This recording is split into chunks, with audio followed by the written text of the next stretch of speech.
நீலகிரி திமுக வேட்பாளர் ராசா விண்ணப்பள்ளி கிராமத்தில் தேர்தல் பரப்புரை மேற்கொண்டார்.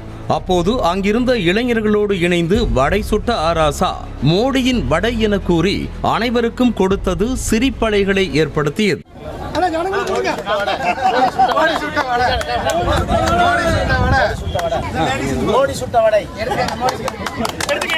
வடசென்னை அதிமுக வேட்பாளர் மனோ பெரம்பூர் பகுதியில் வாக்கு சேகரிப்பில் ஈடுபட்டார்.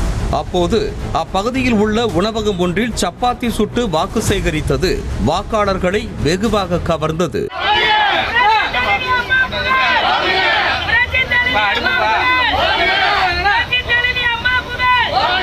ராமநாதபுரம் தொகுதியில் பாஜக கூட்டணி சார்பாக சுயேட்சையாக போட்டியிடும் பன்னீர்செல்வம் பசும்பொன்னில் உள்ள முத்துராமலிங்க தேவர் நினைவிடத்தில் உள்ள தேவர் சிலைக்கு மரியாதை செலுத்தினார். பின்னர் பன்னீர்செல்வம் நினைவிடத்திற்கு வந்துவிட்டு திரும்பிய போது அமமுக தொண்டர் ஒருவர் RB உதயகுமாரை கடுமையாக வசைபாடினார்.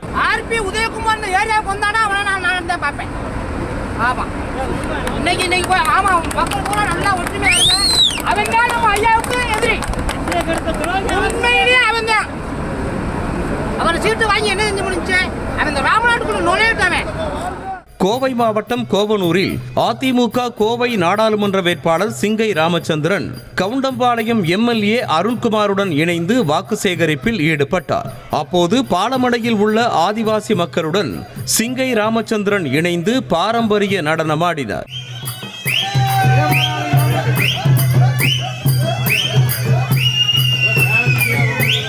நாம் தமிழர் கட்சியின் கோவை தொகுதி வேட்பாளர் கலாமணி திருப்பூர் மாவட்டம் சுல்தான்பேட்டை உள்ளிட்ட பகுதிகளில் மைக் சின்னத்திற்கு வாக்களிக்கும்படி பொதுமக்களுக்கு துண்டு பிரசுரங்களை வழங்கினார்.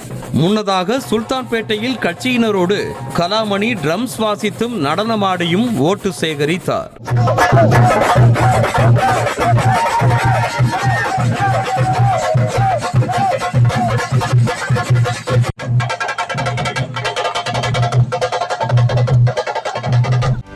செய்திகளை உடனுக்குடனும் துல்லியமாகவும் தெரிந்து கொள்ள சப்ஸ்கிரைப் பண்ணுங்க.